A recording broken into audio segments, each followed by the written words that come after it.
right. Jesus Christ, you people. I was out of town last night. Did anything happen? It's Friday, so you know what that means. Let's welcome tonight's guest. Like most Carollas, you can find him in junkyards. Host of the Adam Carolla Show, Adam Carolla. She's got Southern charm and can break your arm. Co-host of The Bottom Line on Fox Business, Dagan McDowell. She's as offbeat as a one-armed drummer. Host of Kennedy Saves the World podcast, Kennedy. And he's the original Planet Fitness. New York Times bestselling author, comedian, former MTV champion. All right, calm down. So how bad was Joe at the debate last night? It was so bad that Joy Reid lost more hair. It was so bad, Jimmy Carter watched the debate and said, wow, that guy's almost dead. It was so bad, Hillary's already writing her acceptance speech and Joe's suicide note. It was so bad, Nancy Pelosi's face unfroze. Joe was so bad, Vladimir Putin denied poisoning him. It was so bad, Joe Biden thought St. Peter was the moderator. That's good. All right. Not done. We're not done. It was so bad, Joe Biden thought he saw his dead relatives, and his uncle asked, why did you say I was eaten by cannibals? It was so bad, Democrats were seen in California at a cemetery digging up Dianne Feinstein. It was so bad, Anthony Fauci blamed it on bat soup. It was so bad, Rachel Levine transitioned to a Republican.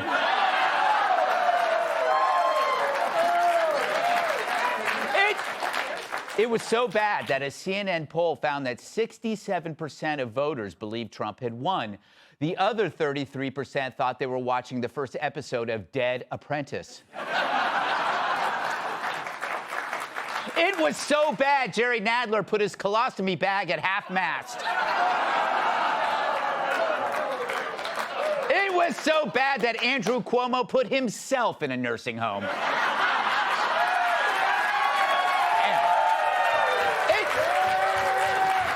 It was so bad that ABC sent grief counselors to The View and the cast ate them. Finally, it was so bad that even Kamala Harris is worried that Kamala Harris might be president. All right. Those were fun. Okay. All right, monologue. It was the debate that sealed Joe's fate. It was way worse than they could ever imagine. They being the media, of course.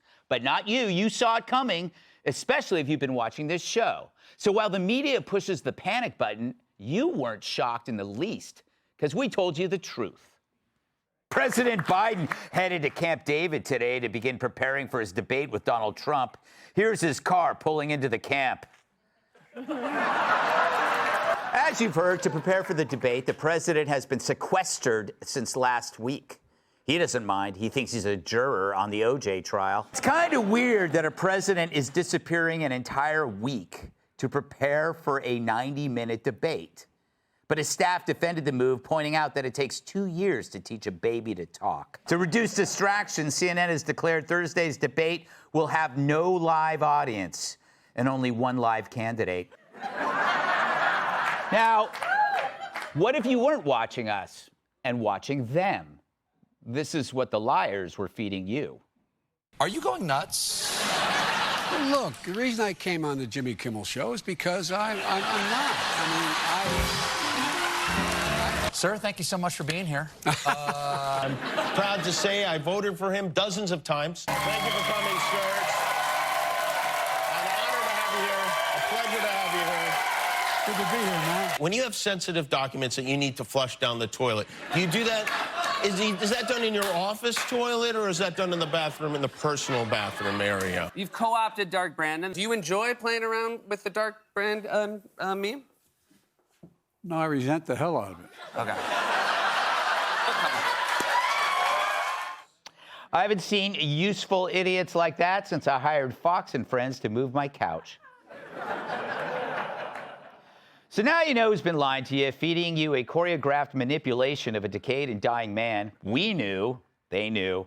But what of the casual observer, the apolitical American who, like millions, started tuning into the race at the debate stage? You know, after assuming for years Joe Biden was actually the president, we now know he's not. They finally see with their own eyes what Biden is really like. You know, it must be like running into a once capable friend on the street that you haven't seen in years, and he's unrecognizable, a drug addict, homeless wreck. You just assumed he was fine all along, but no, he's a hopeless, drooling wretch. How shocked and horrified you must be, and angry too. How did you not know? But here, you weren't just lied to, you were shielded from the lie. They covered Joe up like he was a grisly crime scene, and when you wondered why they blocked the release of the audio of the Hur report, well, you're just a conspiracy freak. They told you, of course, he's fine, the best ever, especially behind closed doors. Well, yes, if they were the doors to a morgue. Those doors were removed last night, and it didn't just expose Joe, it exposed all those who covered up this scandal. Listen to these co-conspirators.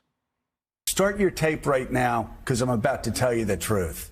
And F you if you can't handle the truth.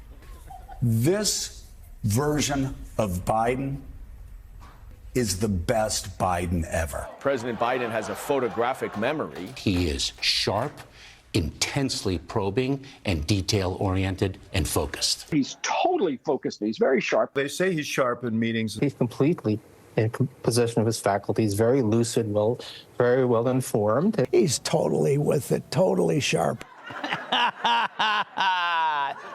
That was then. This is now.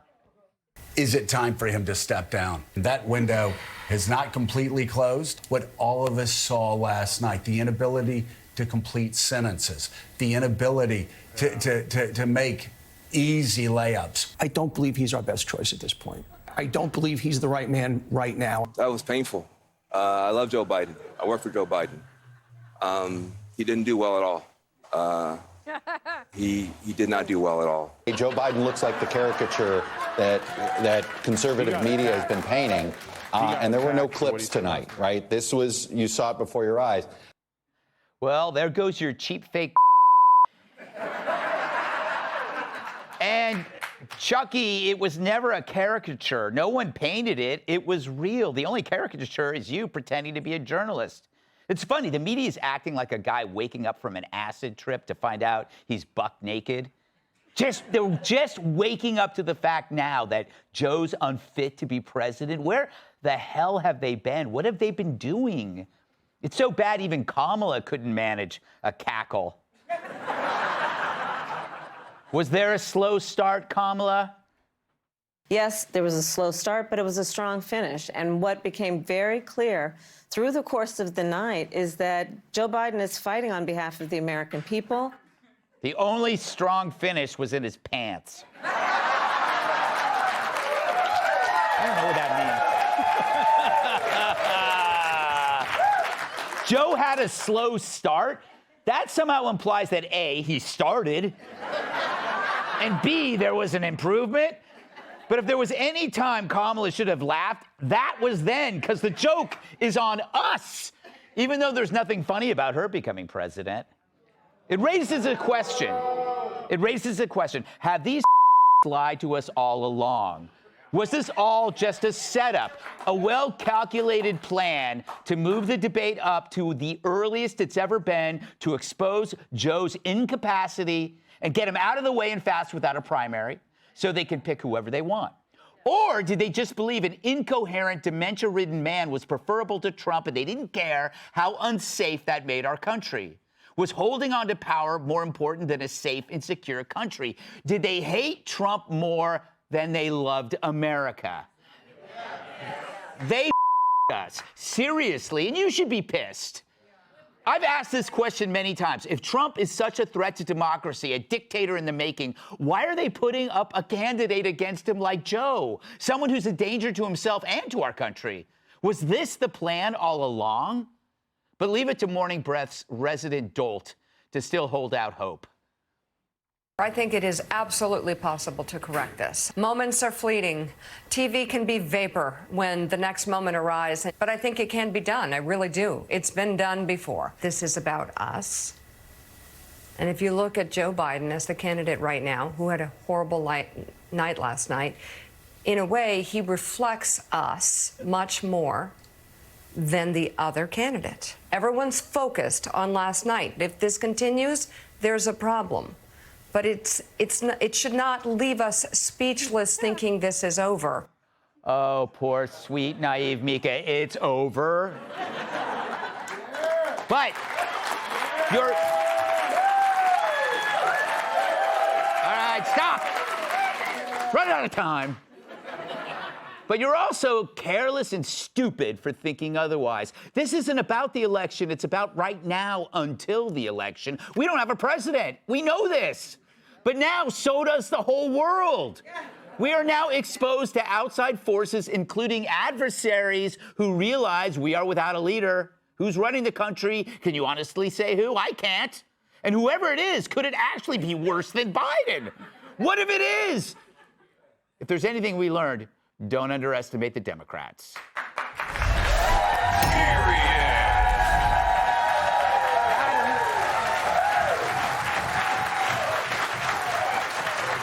I can't think of a better guest to have today than you. What do you make of last night? And were you shocked? No, I was not, because I watch your show. I get a variety of sources, and all the cheap fakes and deep fakes I knew weren't edits. So for anyone on our side of the aisle, that was not surprising at all. Mm-hmm. I like that Joe's overcompensating today by boxing a kangaroo. And it was as expected. It's also kind of interesting when you see the pundits, they do exactly what they just did with COVID. They did, it didn't come from a lab, it came from a wet market, you have to wear a mask. They're yelling at everyone, shaming everyone, horse paste, blah, blah, blah. 10 minutes later, it's like, oh, yeah, I knew it all along. Yeah, yes. It was over. No, you didn't. You lied the entire time, and then you flipped the script. Yeah, it is. It's like, it's actually the same filter that they use for every news story. They gaslight us, then when they're exposed, they go, oh, we never said anything like that. It's crazy. They lie the entire time. Although I do have a way to get Biden out of there. How? Because he's not going to listen to anybody, and he's going to make the decision. And now everyone wants him out, including his own party. All I would need to do is get about 3 or 4 of his inner confidants, like the closest people in the circle. And I'd go, you don't want this doddering old fool running for a second term, do you? And they'd go, no, we don't, but what can we tell him? I go, listen to me, this is going to work. Get on the same page. When he says, I'm running for a second term, you say, but this is your second term. And he'd be like, there you go. Democrats, we've solved your problem. Adam has. Dagan, what are your thoughts? Were you watching it last night in real time? Yes, and I'm going to correct you. Joe Biden, the president, had a cold. Did you not get the memo? That's true. It went out 50 minutes into the debate. 2 sources said stuffy nose. It's why his mouth was hanging open. Staring off into space, just looking for a Ricola. Sneezing and coughing of the brain. Yeah. Totally normal.